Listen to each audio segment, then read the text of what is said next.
Myanmar Bharat के लिए इतना इम्पोर्टेंट क्यों है? आप इस इमेज से अंदाज़ा लगा सकते हैं कि यहाँ पे म्यांमार ने भारत को नहीं पकड़ा है, भारत ने म्यांमार को पकड़ रखा है। जो हैंड जेस्चर एक्सपर्ट्स हैं वो इसे देख के बाकायदा एक्सप्लेन यही करेंगे कि यहाँ भारत ने म्यांमार को पकड़ा हुआ है। आप ये समझिए कि चाइना इसमें इतनी दिलचस्पी क्यों ले रहा है। म्यांमार में चाइना डायरेक्टली इन्वॉल्व होता है। 2021 के बाद तो और ज़्यादा इन्वॉल्वमेंट बढ़ चुका है। आंग सांग सूकी की गवर्नमेंट चली गई, ये बात भारत के लिए सरदर्द बन चुकी है। ऐसा क्यों है ये भी समझेंगे। चाइना ऐसा क्या कर रहा है जो हमारे लिए सिक्योरिटी थ्रेट बनता जा रहा है, ये बात भी हम पूरी वीडियो में समझेंगे। इसको डिटेल में समझने के लिए पूरी वीडियो को अंत तक देखिए। नमस्कार, मेरा नाम है सौरभ चतुर्वेदी। आइए आज हम इंडिया म्यांमार रिलेशनशिप को बिल्कुल जीरो से समझते हैं विद चाइना फैक्टर। सबसे पहले हम ये जान लेते हैं कि म्यांमार की लोकेशन क्या है।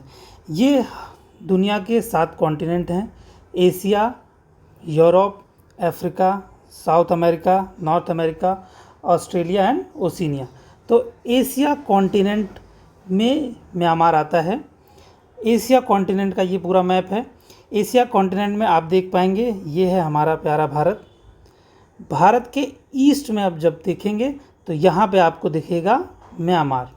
इसका और जूम इन मैप में हम देखते हैं, ये है हमारा प्यारा भारत। भारत के ईस्ट में देखेंगे आप, ये जो हमारा नॉर्थ ईस्टर्न स्टेट्स हैं जिसे हम पूर्वांचल भारत कहते हैं, इसके 4 स्टेट मिज़ोरम, मणिपुर, नागालैंड और अरुणाचल प्रदेश, ये चारों बाउंड्री बनाते हैं डायरेक्टली म्यांमार के साथ। इसके ठीक ऊपर आप देख पाएंगे जो बॉर्डर है वो है चाइना का बॉर्डर। तो यानी इंडिया इधर है, इसके नॉर्दर्न साइड में चाइना है और इसके ईस्टर्न साइड में आप देखेंगे तो थाईलैंड है और इसके ईस्टर्न में ही लाओस भी है। नीचे इसके है बे ऑफ बंगाल, ये पूरा इंडियन ओशियन है। इस वाले एरिया को बोलते हैं बे ऑफ बंगाल।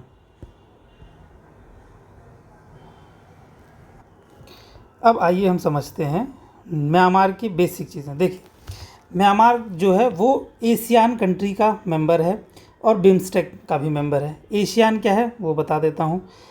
देखिए, ये है पूरा एशिया का मैप। इस पूरे एशिया के सदर्न पार्ट में आ जाइए तो ये है साउथ ईस्ट, ये वाला एरिया ईस्ट हो गया। साउथ ईस्ट ईस्ट, देखिए फिर से समझा दो, ये पूरा मैप हो गया। ये ईस्ट, ये हो गया नॉर्थ, ये है साउथ, ये है वेस्ट। एशिया के सदर्न रीजन में है, ठीक, ईस्टर्न साइड में है और एशिया के है। तो इसलिए एक जो ऑर्गेनाइजेशन है जिसका नाम है association of south east Asia Nations, तो ये पूरा इसका नाम है। और इसमें टोटल 10 कंट्रीज़ आती हैं: Myanmar, Thailand, Laos, Cambodia, Vietnam, Singapore, Malaysia, Indonesia, Philippines और यहाँ पे एक है ब्रुनेई।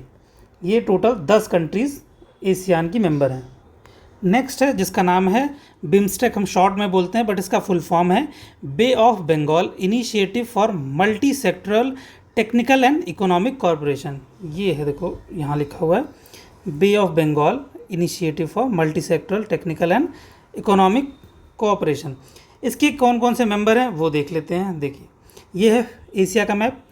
इसमें इंडिया इसका पार्ट है, नेपाल इसका पार्ट है, भूटान इसका पार्ट है और बांग्लादेश, म्यांमार, थाईलैंड, यानी bay of Bengal, Sri Lanka. Bay of Bengal ये है ना, बे ऑफ बंगाल से लगते हुए सारी countries except Nepal and Bhutan, ये 2 बे ऑफ बंगाल से इनका बॉर्डर नहीं लगता, इसलिए ये इसके मेंबर हैं। आप एक बात नोटिस कर पाएंगे कि इस पूरे मेंबरशिप को अगर आप ध्यान से देखें तो आपको समझ में आएगा कि जो इसके मेंबर्स हैं, इसमें 2 मेंबर्स को अगर आप हटाएं और 2 मेंबर्स अब पाकिस्तान अफगानिस्तान को जोड़ दें तो वो बन जाते हैं SAARC, South Asia Association for Regional Cooperation, यानी सार्क का ऑल्टरनेटिव है बिम्स्टेक। आइए बाकी हम समझते हैं म्यांमार के बारे में। यहाँ की पॉपुलेशन 52 मिलियन यानी लगभग 5 करोड़ जनता है। यहाँ की जो जीडीपी है वो 66 बिलियन डॉलर की है। ये 2023-24 का डेटा है, गवर्नमेंट ऑफ म्यांमार की वेबसाइट से लिया हुआ। यहाँ जो एथनिक डाइवर्सिटी है वो है 135 एथनिक ग्रुप्स जो कि इनकी गवर्नमेंट रिकॉग्नाइज़ करती है। रिकॉग्नाइज़ कैसे, देखिए 1982 में इन्होंने सिटीजनशिप लॉ ऑफिशियली रिकॉग्नाइज्ड 135, इन्होंने एक सर्वे करवाया था उस समय, या उसमें इन्होंने 135 को एक्सेप्ट किया था। देखिए इसी 135 के साथ एक ग्रुप आता है, एथनिक ग्रुप, जिसका नाम है रोहिंग्या। उसके बारे में हम आगे चर्चा करेंगे, इसलिए आपको पूरी वीडियो देखनी चाहिए। म्यांमार का जो लैंड मास है, लैंड एरिया, वो है 6,76,578, जो कि पूरी दुनिया का 40वें नंबर पे ये आते हैं। म्यांमार के पास नेचुरल रिसोर्सेज में क्या क्या है? नेचुरल गैस मिलती है यहाँ पे, क्रूड ऑयल थोड़े लेवल पे मिलता है, जेडे मिलता है, प्रीसियस स्टोन्स भी है, टिम्बर्स भर भर के हैं, क्योंकि यहाँ पे नदियाँ हैं, मिनरल्स हैं, फिशरीज है, एग्रीकल्चर सेक्टर से यहाँ पे काम करता है। यहाँ की जो मेजर रिवर्स हैं वो एरावड़ी रिवर है, ये सबसे बड़ी रिवर है, 2170 किलोमीटर इसकी लेंथ है। फिर नेक्स्ट आती है छिंदविन और थलाइविन, एक और रिवर है जिसका नाम है सितांग रिवर, कालादान रिवर। आप नोटिस कर पाएंगे ये जो नाम है कालादान रिवर, ये हमारे लिए बहुत महत्वपूर्ण है।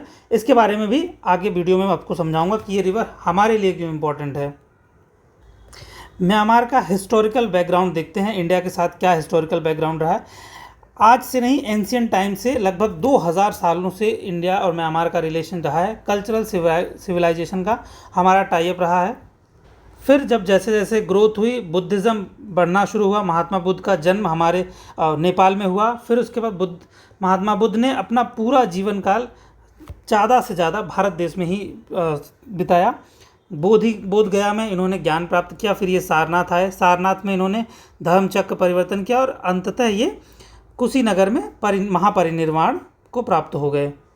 तो इसलिए देखिए म्यांमार में सबसे ज़्यादा डोमिनेट करते हैं बुद्धिज़्म, थेरावाड़ा बुद्धिज़्म इनके यहाँ प्योरेस्ट फॉर्म में एक्सेप्ट किया जाता है। इसलिए यहाँ के जो लोग हैं वो इंडिया से people to people connection feel करते हैं, और बहुत से लोग हर साल बोध गया आते हैं यहाँ पे दर्शन के लिए।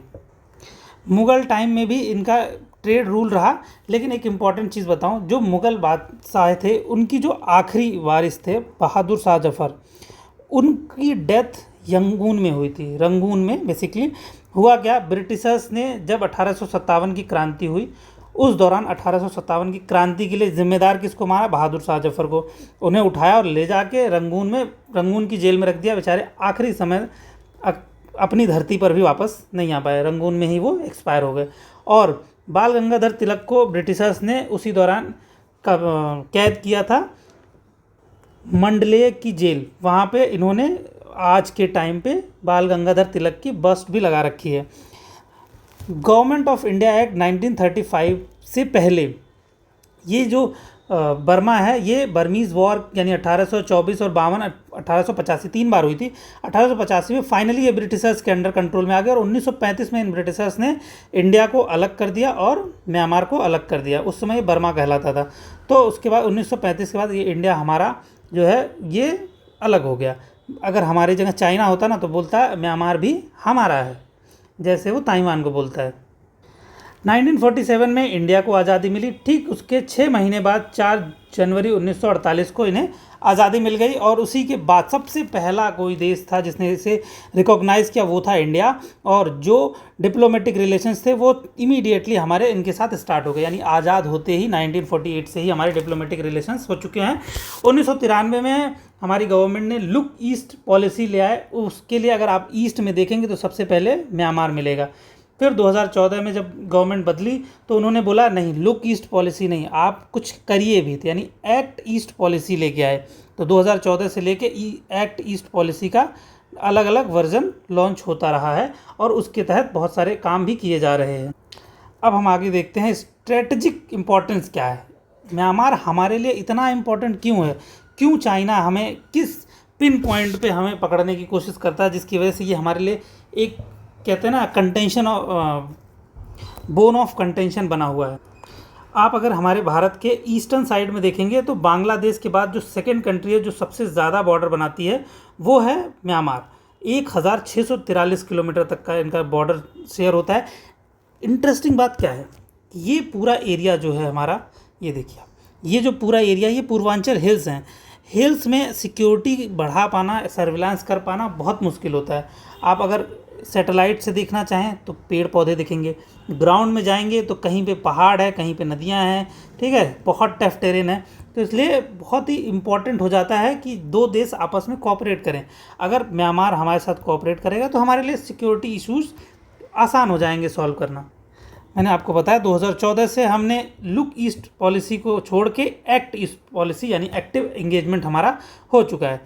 देखिए एक और इम्पॉर्टेंट चीज़ आपको समझाता हूँ, हमारे लिए म्यांमार क्यों इतना इम्पोर्टेंट है कि आपको समझना चाहिए, यही सबसे बड़ी जड़ है। आप हमारे देश का बॉर्डर आप देख सकते हैं, ये रहा, ये वाला जो एरिया है इसको आप नोटिस करेंगे। देखिए ये वाले जो एरिया में यहाँ छोटा सा एरिया, ये करीब 16 किलोमीटर के आसपास का एरिया है। यानी आपके इंडिया के मेन लैंड से अगर आपने ईस्टर्न साइड में जाना है तो आपको इस 16 किलोमीटर के एरिया से होके गुजरना पड़ेगा। इसको ये लोग सिलीगुड़ी कॉरिडोर भी बोलते हैं, चिकन नेक कॉरिडोर भी बोलते हैं, ठीक है। यानी ये जो 16 किलोमीटर का हिस्सा है, अगर इस पे इंडिया अपना कंट्रोल खो देता है तो डायरेक्टली वो नॉर्थ ईस्ट के जो हमारे स्टेट्स हैं उन सब पे कंट्रोल हमारा ख़त्म हो सकता है। तो इसी चीज़ को काउंटर करना हमारी मजबूरी है, हमारे लिए ज़रूरी है, जो भी आप कहें। देखिए इसके लिए हमने क्या किया, इंडिया ने इसका ऑल्टरनेटिव निकाला कि हम डायरेक्टली, देखिए अगर ये कभी ऐसा कुछ हो जाए तो हम डायरेक्टली यहाँ से तो जा नहीं सकते, बांग्लादेश हो सकता है बगावत कर जाए, जो कि आज आप देख सकते हैं जिस देश को हमने आज़ाद करवाया 1971 में, ठीक है, जिस देश ने इनके ऊपर कितना अत्याचार किया है वो क्या कर रहे हैं वो आप जानते हैं। इसे अगले किसी वीडियो में हम देखेंगे। आज हम क्या करते हैं, वेस्ट बंगाल के कोलकाता पोर्ट से सी रूट से हम आते हैं यहाँ पे इनके सितवे पोर्ट पर। यहाँ से फिर एक नदी है, अभी मैंने पहले बताया कालादान रिवर, उस रिवर से होते हुए आएंगे हम इनके जगह जिसका नाम है पलेतवा। फिर यहाँ से हम डायरेक्टली मिज़ोरम, यहाँ पे हमारा स्टेट है मिज़ोरम, मिज़ोरम में एंट्री करें, मिज़ोरम के आइजोल तक इसे जोड़ रहे हैं हाईवे को, यहाँ से फिर हाईवे है। तो इसका जो डिटेल मैप है वो आप यहाँ देख सकते हैं, ये है। यहाँ से हम निकलेंगे हुगली रिवर से होते हुए, यहाँ से सी रूट के थ्रू हम यहाँ आए सितवे पे, फिर पलेतवा, फिर यहाँ से इंडिया में हाईवे के थ्रू अंदर चले जाएंगे आइजोल तक। सेकंड इम्पॉर्टेंट प्रोजेक्ट जो इंडिया का चल रहा है वो है इंडिया म्यांमार थाईलैंड हाईवे। तो यानी इंडिया के यहाँ से निकलेगा जो हाईवे है वो देखो 687 किलोमीटर म्यांमार में ट्रेवल करेगा ये हाईवे। फिर उसके बाद 109 किलोमीटर हमारे इंडिया में, फिर 687 किलोमीटर म्यांमार में और 564 किलोमीटर थाईलैंड में ये बनना है। ऑल्दो ये प्रोजेक्ट 2002 में अनाउंस हो गया, लेकिन इस पर बहुत बड़ा एक्शन नहीं ले पाए हैं। क्यों नहीं ले पाए? Because of China. क्योंकि जब भी हम इस पर काम करना शुरू करते हैं, आप ये नोटिस करेंगे जिस ये एरिया से होकर गुजरता है ये एरिया मिलिटेंट प्रॉन है, ये वाला एरिया मिलिटेंट प्रॉन है। तो जो यहाँ की गवर्नमेंट है वो ही नहीं कंट्रोल कर पाती है, तो फिर हम कैसे इसे अपने प्रोजेक्ट को इम्प्लीमेंट करेंगे। चाइना इन मिलिटेंट्स के साथ कोऑपरेट करता है, क्योंकि चाइना के यहाँ डेमोक्रेसी नहीं है, हमारे यहाँ डेमोक्रेसी है। तो हमारी लिमिटेशंस हो जाती है, हम मिलिटेंट्स के साथ डील नहीं करते, हम गवर्नमेंट के साथ डील करते हैं। तो इसलिए ये प्रोजेक्ट को इम्प्लीमेंट करना थोड़ा मुश्किल हो जा रहा है हमारे लिए। फिर भी हमने इंडिया म्यांमार का जो कॉरिडोर है उसे ओपन कर दिया। इसके बारे में ये रहा डिटेल्स, आप इसे पढ़ सकते हैं। बाकी अब हम समझते हैं सिक्योरिटी कंसर्न क्या है। देखिए मैंने पहले ही बताया, नॉर्थ ईस्टर्न जो बॉर्डर है हमारा, उस वाले बॉर्डर में कितना टफ टेरेन है, कितना चैलेंज है। अगर हम दो कंट्रीज़ आपस में कोऑपरेट करेंगे, जैसे कि म्यांमार के प्रेसिडेंट आए, उन्होंने हमारी धरती से, इंडिया की धरती से बोला कि म्यांमार की धरती कभी भी इंडिया के अगेंस्ट में इस्तेमाल नहीं की जा सकती। ये अपने आप में एक बहुत बड़ा अश्योरेंस है इंडिया को, जो इंडिया नॉर्थ ईस्ट इंसर्जेंसी को काउंटर करने में मदद करती है, बॉर्डर मैनेजमेंट करने में मदद करती है। और ये जॉइंट ऑपरेशंस के तहत कोई क्रिमिनल अगर इंडिया में क्राइम करके म्यांमार में भाग जाए या म्यांमार से क्राइम करके इंडिया में भाग आए तो उसे डील करने में मदद करती है। क्योंकि इंडिया और म्यांमार का बॉर्डर जो है कुछ एरियाज़ में पोरस है, यानी बिना फेंसिंग के है, बिना वीज़ा के आप वहाँ जा सकते हैं। इंडिया और म्यांमार का जो ट्रेड है वो मणिपुर और मिज़ोरम के थ्रू होता है, क्योंकि आपको मैंने मैप में ही दिखाया, ये दोनों ही स्टेट्स डायरेक्टली जुड़ते हैं इनके कोर एरियाज से। म्यांमार से हम एनर्जी खरीदते भी हैं और सप्लाई भी करते हैं। यहाँ देखो, किसी भी देश को चलाने के लिए उस देश के लोगों की सबसे कोर बेसिक इम्पॉर्टेंट नीड क्या है, वो है फूड। तो फूड से रिलेटेड हम सहयोग कर रहे हैं, एक दूसरे को सपोर्ट कर रहे हैं इसमें।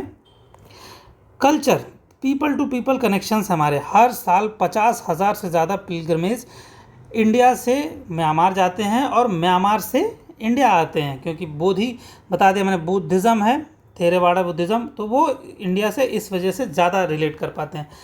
कोई भी गवर्नमेंट कितना ही स्ट्रॉन्ग रिलेशन बना ले, क्योंकि ऑफिशियल रिलेशंस ऑफिशियल ही होंगे, लेकिन जो रिलेशंस पीपल टू पीपल होते हैं वो कभी नहीं टूटते हैं, चाहे कोई भी गवर्नमेंट वहाँ पे काम करती हो। बता ही दिया आपको, बुद्धिज़्म है। इंडिया का डायस्पोरा आप इस तरीके से समझिए, 1.5 मिलियन लोग म्यांमार में रहते हैं। आप अगर पुराने गानों को शौकीन होंगे तो आपने गाना ज़रूर सुना होगा, मेरे पिया गए रंगून किया है वहाँ से टेलीफोन। तो ये दिखाता है कि इंडिया और म्यांमार के रिलेशंस कितने गहरे हैं, कि हमारे यहाँ के सॉन्ग्स में भी म्यांमार के किसी स्थान का नाम आता है। अब आगे समझते हैं सबसे इम्पॉर्टेंट फैक्टर, चाइना फैक्टर, जिसको हमें पूरी समझना है अच्छे से कि ये हमारे लिए क्यों सरदर्द बना है। देखिए, चाइना का एक प्रोग्राम है जिसको ये बोलते हैं बेल्ट एंड रोड इनिशिएटिव, जिसके तहत क्या है, ये चाइना से निकलेंगे और मलक्का से, देखो एक तो रूट मलक्का से होते हुए ये हमारे कोलकाता पोर्ट तक आएंगे, ठीक है, सॉरी म्यांमार के अलग अलग जगहों पे बीच बीच में रुक रुक के ये पूरे देश वर्ल्ड में अलग अलग जगहों पे जाएंगे। इटली इसका पार्ट था, इटली ने बाद में रिफ्यूज़ कर दिया होने से। म्यांमार में आंग सांग सूकी ने BRI प्रोजेक्ट का मना किया, इसके बाद चाइना ने ऐसी चाल चली, इतनी फंडिंग दी कि आंग सांग सूकी की गवर्नमेंट को ही गिरा दिया। अब वहाँ पे अगेन मिलिट्री रूल हो गया। 2021 से यहाँ पे मिलिट्री रूल कर रही है, और मिलिट्री जब रूल करेगी तो चाइना की और मिलिट्री के साथ टाई अप अच्छे होते हैं। इंडिया अभी उस लेवल पे नहीं कोऑपरेट कर पाया है। देखो, बेल्ट एंड रोड इनिशिएटिव के तहत इन्होंने क्या एक प्लान किया है, चाइना म्यांमार इकोनॉमिक कॉरिडोर। इन्होंने प्लान किया है कि ये रहा चाइना, देखो ये चाइना है, ये है म्यांमार, ये है इंडिया, ठीक। चाइना से डायरेक्टली ये एक यहाँ पे ले आएंगे रोड, दूसरी रोड ले आएंगे यंगून में, तो यानी एक साथ इन्होंने 2 पोर्ट को टारगेट किया है। यहाँ वाला जो पोर्ट है जिसका नाम है क्योक प्योक स्पेशल इकोनॉमिक जोन, इसको चाइना ने ले लिया। अब आप समझो, आपको मैं समझाता हूँ कि कितना हमारे लिए सरदर्द है। आप इंडिया का मैप देखो पहले, ये रहा हमारा सितवे पोर्ट, जिसको हमने प्लान किया कि हम सितवे बनाएंगे, सितवे पोर्ट डेवलप करेंगे। इसके ठीक नीचे ही वो जगह है, इसी के पास में है वो, यानी सितवे को काउंटर करने के ऑलरेडी चाइना ने यहाँ पे प्रोजेक्ट स्टार्ट कर दिया, इन्होंने बना दिया। तो ये हमारे लिए कितना सरदर्द है ना। ये समझो, आप चेस खेलते हो ना, कि हमने एक स्टेप चला यहाँ पे हमने पोर्ट लिया, इन्होंने एक स्टेप चला यहाँ पे, यानी हम यहाँ पे कुछ भी एक्टिविटी करेंगे चाइना उस पर नज़र रख सकता है। ऑल्दो हम भी इन पर नज़र रखेंगे, लेकिन ध्यान रखो हमारे एक्शन के बाद उन्होंने एक्शन लिया है, तो ये हमारे लिए सरदर्द है। फिर आगे हम देखते हैं, देखिए नेक्स्ट इन्होंने नेक्स्ट किया क्या, क्योप्यो पोर्ट जो है ऑलरेडी चाइना ने डेवलप कर दिया। चाइना ऑलरेडी इनको इंटरनली फंडिंग कर रहा है। चाइना यहाँ के जो लोकल मिलिटेंट्स हैं उनको भी डायरेक्टली फंडिंग कर, उनको आर्म्स एंड एम्यूनेशंस प्रोवाइड कर रहा है, जो कि हमारे लिए सरदर्द कैसे है। देखो, अगर इनको आप आर्म्स एंड एम्यूनेशंस दोगे तो ये तो जनता है ना, आम जनता है, ये यहाँ जाएंगे इधर भी इश्यूज़ क्रिएट करेंगे, यहाँ के जो बदमाश लोग होंगे वो इधर जाके इलीगल डील करेंगे। और समझो इंडिया के लिए सरदर्दी कैसे बढ़ गई, क्योंकि म्यांमार, थाईलैंड, लाओस ये तीनों बनाते हैं ट्रायंगल, गोल्डन ट्रायंगल बोलते हैं। यहाँ पे होती है ओपीएम की खेती, तो जब ओपीएम से खूब पैसा निकलेगा, ओपीएम का इलीगल माइग्रेशन इंडिया में खूब हो रहा है, तो इस चीज़ को काउंटर करने के लिए इंडिया को एक्शंस लेने पड़ रहे हैं। इसलिए आप देखेंगे इंडिया स्ट्रॉन्ग एक्शंस ले रहा है, ठीक है। चाइना ने क्या किया है, जितने हमने एक्शंस लिए, जैसे हमने हाईवे बनाने की सोची, इन्होंने हाईवे बनाने के लिए इकोनॉमिक कॉरिडोर बना दिया, ठीक है। हमने सितवे पोर्ट लिया, Kaladan multi model project transit बनाया, इन्होंने क्योप्यो पोर्ट को ऑलरेडी एक्वायर कर लिया, ठीक है। BRI के तहत ये काम कर रहे हैं वहाँ पे, यानी हमने जो भी एक्शन लिया उसका इन्होंने एक रिस्पॉन्सिव एक्शन ले लिया। अगर चाइना म्यांमार में ज़्यादा कंट्रोल कर लेगा तो हमारे लिए कितना मुश्किल हो जाएगा हमारे नॉर्थ ईस्टर्न स्टेट्स को कंट्रोल करना, क्योंकि यहाँ से इंसर्जेंसी बढ़ेगी, यहाँ से illegal migration, illegal funding, drugs, arms, ammunition सब कुछ आना शुरू हो जाएगा और हमारे लिए सरदर्द बन जाए। इसलिए म्यांमार हमारे लिए बहुत इंपॉर्टेंट है। अगर म्यांमार की गवर्नमेंट हमारे साथ है तो यहाँ जो कुछ भी होगा म्यांमार अपने साइड रोकेगा, हम अपने साइड रोकेंगे, दोनों मिल के चीज़ों को सॉल्व कर सकते हैं। देखिए म्यांमार के एक यहाँ पे सदर्न साइड में इस वाले एरिया में इसको बोलते हैं रखाइन प्रांत। यहाँ पे एक कम्युनिटी रहती है जो कि अप्रॉक्स 1 मिलियन कम्युनिटी है, जिनको बोलते हैं रोहिंग्या मुस्लिम्स। इन्हें जब 1983 में म्यांमार की गवर्नमेंट ने सर्वे करवाया तो जो एथनिक कम्युनिटी थी उनमें इसे काउंट ही नहीं किया। उन्होंने बोला आप इसमें नहीं आते। 82 के सिटीजनशिप लॉ में इन्होंने रोहिंग्यास को सिटीजनशिप ही नहीं दी, तो ये लोग बिना सिटीजनशिप के हैं और ये आज इंडिया से म्यांमार से आए बांग्लादेश में, बांग्लादेश से इंडिया में आ चुके हैं। अगर आप किसी बड़े सिटी में रहते हैं लाइक दिल्ली, नोएडा, मुंबई, चेन्नई, अगर आपके यहाँ कोई हाउस हेल्प काम करती है और वो बोलती है, उससे पूछिए आप, अगर वो वेस्ट बंगाल बोले या आसाम बोले, आप उससे डीप कॉन्वर्सेशन करिए, वो बताएगी वो रोहिंग्या मुसलमान होंगे, या तो वो बांग्लादेश से भाग के आए हुए होंगे या तो वो म्यांमार से भाग के आए हुए होंगे। ज़्यादा चांस है कि ये वहीं से होंगे। तो ये रहा इनका माइग्रेशन। ये कहाँ से, ये रहा रखाइन प्रांत, यहाँ से ये ट्रैवल करते हुए बांग्लादेश आया, बांग्लादेश से हमारे नॉर्थ ईस्टर्न स्टेट में और वेस्ट बंगाल में एंट्री किया और यहाँ से होते हुए इंडिया के डिफरेंट पार्ट्स में जा चुके हैं। जब से वेस्ट बंगाल में बीजेपी गवर्नमेंट बनी है, आप देखेंगे मास माइग्रेशन स्टार्ट हो चुका है और बहुत सारे लोग मुंबई में आके बस चुके हैं।